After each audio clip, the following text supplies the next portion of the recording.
মই উপস্থিত আছোঁ বৰ্তমান মাৰ্ঘেৰিটা মহকুমাৰ জাগুনৰ এখন ব্যক্তিগত বিদ্যালয়ত। ৰুটছ এণ্ড বাটছ নামৰ এই বিদ্যালয়খনত আজি প্ৰাক ভোগালী মেলাৰ প্ৰাক্ষণত এক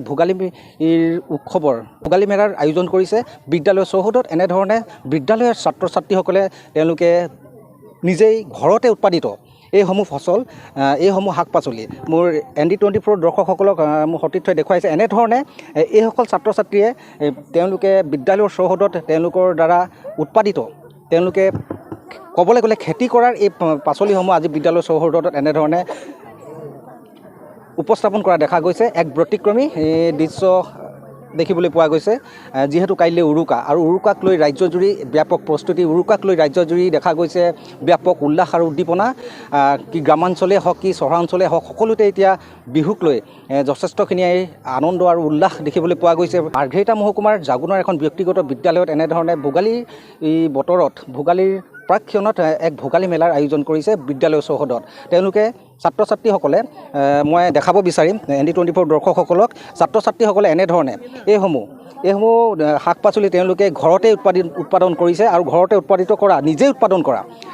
অতিকৈ গুৰুত্বপূৰ্ণ কথাটো হ'ল যে এইসকল ছাত্ৰ ছাত্ৰী, কণ শিশু, কণ ছাত্ৰ ছাত্ৰীসকলে তেওঁলোকে এনেধৰণে ঘৰতে এইসমূহ শাক পাচলি তেওঁলোকে উৎপাদন কৰিছে আৰু উৎপাদন কৰি তেওঁলোকে আজি বিদ্যালয়ৰ, কালি যিহেতু উৰুকাৰ আগদিনাখন, উৰুকাৰ বাবে শিক্ষানুষ্ঠানসমূহ যিহেতু বন্ধ থাকিব, বন্ধ থকাৰ বাবেই তেওঁলোকে আজি উৰুকাৰ আগদিনাখন তেওঁলোকে এনেধৰণে বিদ্যালয়ৰ চৌহদত তেওঁলোকে উৎপাদিত এই সামগ্ৰীসমূহক, ফচলসমূহ তেওঁলোকে উপস্থাপন কৰিছে। মোৰ লগত বিদ্যালয়ৰ সৈতে জড়িত কৰ্তৃপক্ষ আছে, মই তেওঁৰ পৰা জানিম। হয়, প্ৰথমতে ND24 আপোনাক স্বাগতম জনাইছোঁ। এক ব্যতিক্ৰমী এক পদক্ষেপ, যিহেতু কাইলৈ উৰুকা আৰু ভোগালী বিহুৰ আন্তৰিক শুভেচ্ছা জ্ঞাপন কৰিছোঁ। আপোনালোকৰ বিদ্যালয়ৰ এই ছাত্ৰ ছাত্ৰীসকলে এক ব্যতিক্ৰমী পন্থাৰে তেওঁলোকে নিজেই খেতি কৰা ফচলসমূহ আজি এনেধৰণে উপস্থাপন কৰিছে, কি ক'ব? হয়, প্ৰথমতে মই আপোনালোকক ইয়ালৈ আহি উপস্থিত হোৱাৰ কাৰণে ধন্যবাদ জনাইছোঁ আৰু ভোগালী বিহুৰ শুভেচ্ছা থাকিল ৰাইজলৈ এই ND24 চেনেলৰ জৰিয়তে। মোৰ এই বছৰৰ আৰম্ভণিতে চিন্তা কৰিছিলোঁ যে কিছু এটা নতুন আইডিয়া এটা লৈ অকণমান আগবাঢ়োঁ বুলি।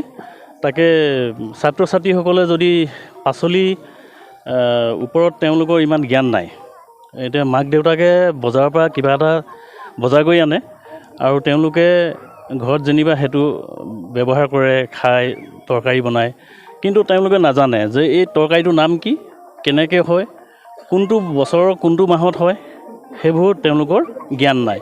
গতিকে সেই জ্ঞানখিনি জানিবলৈ হ'লে তেওঁলোকে এই পাচলিখিনি নিজৰ ঘৰত কৰিব লাগিব। নিজৰ পিৰানি কিনাৰত অকণমান যদি জেগা হয়, সেই ঠাইখিনি যাতে ব্যৱহাৰ কৰে। আৰু অভিভাৱকসকলকো মই অনুৰোধ জনাইছিলোঁ যে তেওঁলোকে অলপমান সহায় কৰে তেওঁলোকৰ ছাত্ৰ ছাত্ৰীক, যাতে এই পাচলিখিনি ৰুওঁতে যিখিনি সাৰ লাগে, পচন সাৰ লাগে, কোনো ধৰণৰ ৰাসায়নিক সাৰ ব্যৱহাৰ কৰিবলৈ মনা কৰিছোঁ। গতিকে এইখিনি সৰুকৈ হ'লেও আমাৰ ছাত্ৰ ছাত্ৰীখিনিয়ে যথেষ্ট আগবাঢ়িছে আৰু মই ভাবোঁ যে ভৱিষ্যতত আৰু ভাল হ'ব।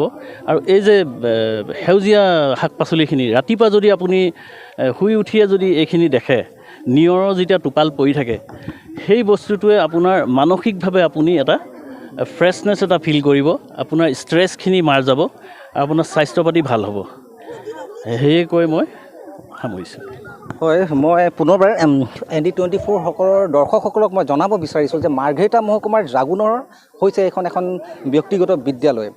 ৰুটছ এণ্ড বাটছ বিদ্যালয়খনিৰ এক ব্যতিক্ৰমী পদক্ষেপ।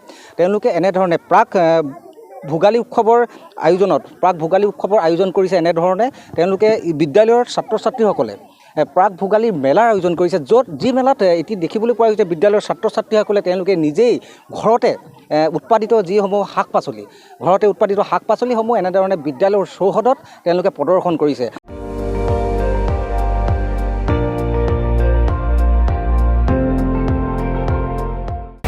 আপুনি চাই আছে ND24, সৰ্বশ্ৰেষ্ঠ নহয়, সৰ্বোত্তমৰ দৌৰ।